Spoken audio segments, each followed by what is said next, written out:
Dear students, I am Mahesh Javalkar of Maratha Mandal Polytechnic. Today I am going to introduce a new power electronic device after SCR. What we are going to study today is the Diac.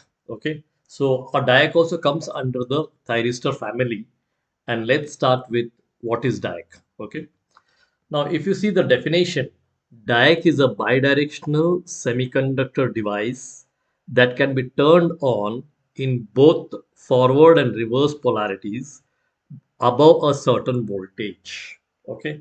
Once a applied voltage reaches a breakover point, then the diode will start conducting and it can conduct in both directions. It is a two terminal device. Okay. It does not have any control terminal. Okay, so with this introduction, we will just go ahead and see the symbol now. If you see the symbol here, it is having only two terminals. One is called as MT1 or T1. So here you can see it is called as MT1 or T1, and one is called as MT2 or T2. Okay, so here you can see this is anode 1, which can be called as T1 or it can be called as MT1. And here on top you can see you're having anode 2. This can be called as T2 or it can be called as MT2. Okay, now this can here if T1 is positive and T2 is negative, it will conduct in one direction, that is like this. If you have T1 as positive voltage and T2 as negative voltage, then it will conduct like this from T1 to T2. If T2 is positive and T1 is negative, then it will conduct like this. Okay. So it can conduct in both the directions. That is the basic idea. So next we'll go to see the layer diagram of it. Okay. If you see the layer diagram, okay, so on one side you have MT1 terminal and on the other side you have MT2 or terminal. Okay, now in first figure of the layer diagram, we can see that I have shown you here you are having P1. Okay, here you are having N2, here you are having P2, and here you are having N3. Okay, now when T1 is positive, when T1 is positive, when this is positive, the layers which come under picture, which will allow the current to flow, will be P1, N2, P2, and N3. So it is P1, N2, P2, and N3. Okay, so this will be the four layers which will conduct. This will be the four layers. This is junction 1, junction 2, junction 3. Okay, so this is J1, J2, and J3. Okay, so this is your T1, which is positive, and this side is your T2, which is negative. Okay, for this figure, for this figure. Now in this, we are not using N1 layer. Okay, we are using the four layers which are P1, N2, P2, N3 when T1 is positive with respect to T2. Okay, now in this case, what will happen is junction J1 and J3 will be forward biased and junction J2 will be reverse biased. Okay, now for the diode to conduct, junction J2, that is a junction between N2 and P2, should go into breakdown. Okay, that is why we have to increase the applied voltage between T1 and T2, and approximately for all the practical values, when this voltage reaches 30 volts or so, the second junction will go into breakdown, that is break over voltage of diode conduction is reached, and at that time the diode will start conducting, and it will conduct from T1 to T2. That is, layers which are allowing the current to flow are P1, N2, P2, N3. Similarly, if you see the second figure, in the second figure, T1 is been made negative. So here you can see it is negative, and T2 is been made positive. Okay, so here you can see it is positive. Okay, now here, if you start from here, from this side, you have to start because here is the higher potential positive. So then the first layer which you have to consider will be P2, then N2, then you have P1. Okay, then you have P1, and then you have N1. Okay, so the layers which work when T2 is positive to T1 or MT2 is positive with respect to MT1, the layers which come into picture which work are, you can have this P2, then you have N2, then you have P1, and you have N1. These are the four layers which are going to work. Okay, these are the four layers. So you can have one junction here. Here you can have one junction, and between P2 and 2. So here you can have one junction, here you can have another junction, here you can have another junction. Okay, so this is how the four layers will work. So this will be your junction 1, junction 2, and junction 3. Okay, and here P2 is made positive, that is at your MT2, and N1 is made negative, that is your MT1. Okay, now here the same theory will be applicable. Initially, when you apply the voltage, junction J1, J3 will be forward bias and junction J2 will be reverse bias. But as you increase the voltage, and when the applied voltage reaches the breakover voltage, that is around 30 volts, the second junction will go into breakdown and the diode starts conducting. Okay, so it can conduct in both the directions. If T1 is positive with respect to T2, then it can conduct with the layers P1, N2, P2, N3. And if T2, that is MT2, is positive with respect to MT1, then it will conduct with layers P2, N2, P1, N1. Okay. Now with this case, it can conduct in both the directions. Okay. So next we'll see the a theory of the same explanation. The above image shows the clear operation of the diode with respect to the polarities.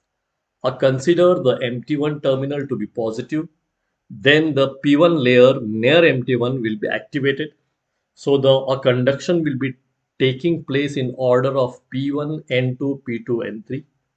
When the current is flowing from MT1 to MT2, the junction between P1 and P2 and P2 and P3 are forward biased, and the junction between N2 and P2 is reverse biased. This is what we have seen.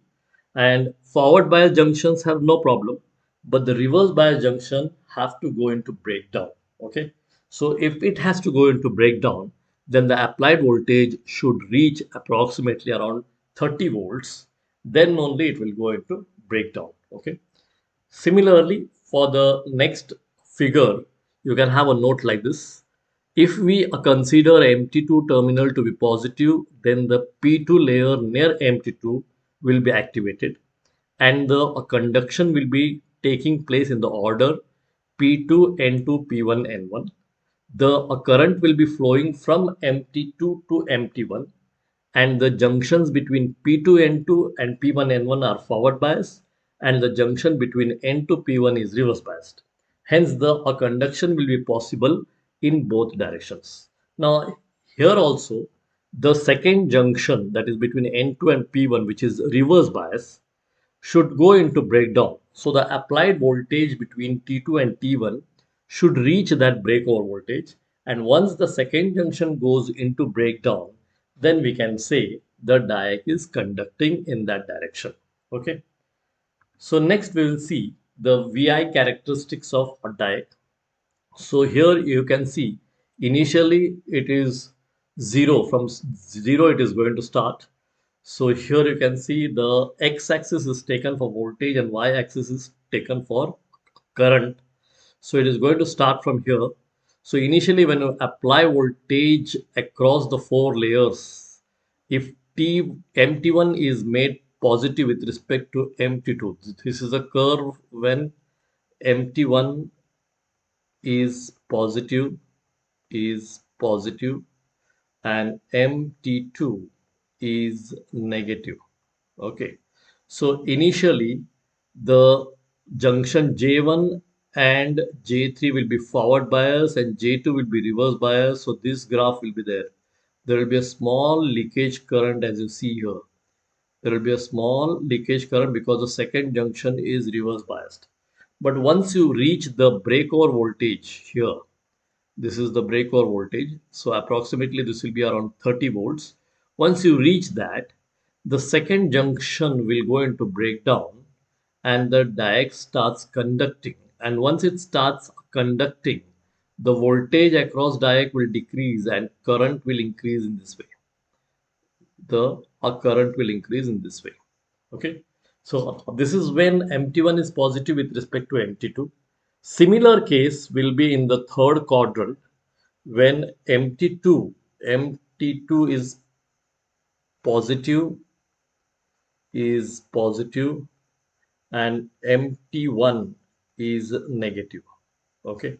So in that case, what will happen? Again, same formula. Junction J1 and J3 will be forward bias. Junction J2 will be reverse bias.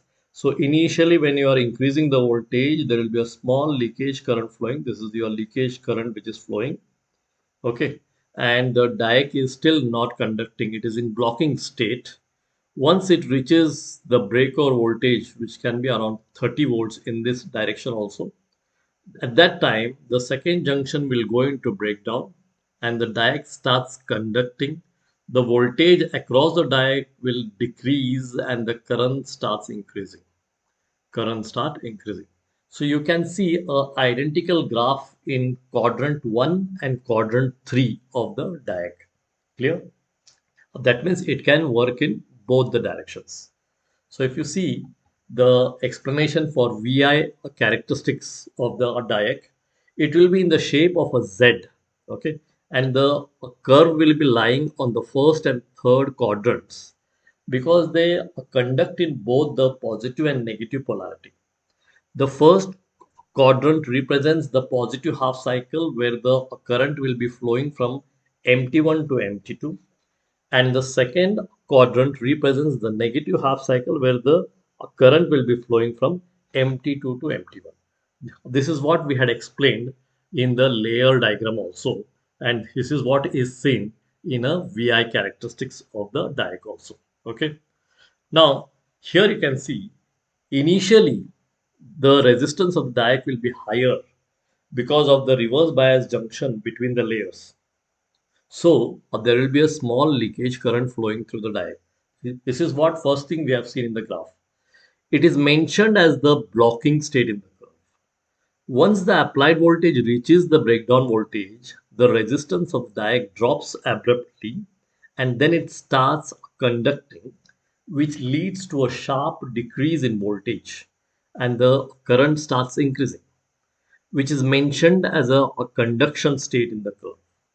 Most of the diodes will be having the breakdown voltage around 30 volts. The exact breakdown voltage will be based on the type of the device. Okay, so it is around 30 volts when the second junction goes into breakdown and diode starts conducting in either direction. Okay, then if you see here, you can see a commercially available photo of diode. So DB8 is written on that, and it is having only two terminals as you can see here. So here you can see one terminal and here you can see another terminal. Okay, another terminal. So you can name them. One you can name it as MT1 and the other you can name as MT2. Okay, this you can name as that MT2. So it is only a two terminal device. Okay, it is only a two terminal device which has which has bidirectional operation. It does not have a third terminal. Nothing like gate is present here. Okay. So as compared to SCR, this will also work with four layers. Okay. But it will not have your gate terminal. It will not have any control terminal. The applied voltage has to reach the breakover voltage, and then only the device will start conducting. Okay, then we'll go to the next. Now, if you see the applications of Diac, the Diacs are used for a triggering triac or other kind of thyristors. Apart from this, they do not possess many applications. The Diac are used as a trigger device in various applications such as phase control circuits of motor speed control. Second one, light dimmer circuits. And third one, heat controls and many other control circuits, where a combination of Diac and Triac will be used. First, you have to activate the Diac, and once the Diac becomes on, it is going to trigger the Triac, and once the Triac becomes on, the application will be activated. Okay, so in such cases, general names of applications will be phase control circuits, light dimmer circuits, or heat control circuits. So a diox can be used as a trigger device in this kind of applications. Okay, so, students, this was an introduction and explanation of the structure and working of a DAC. Okay, so basically, it is a thyristor family device. It is a two-terminal device which can conduct in both the ways. The two terminals are known as MT1 and MT2. So, if you make MT1 a positive with respect to MT2, it will conduct in one direction. If you make MT2 positive with respect to MT1, it will conduct in other direction. It will conduct when the applied voltage reaches the breakover voltage. And once the breakover voltage is reached, then only the voltage across the diac will decrease and the current will start increasing. Okay, so this was explanation for the second thyristor family device called as diac. Thank you, students.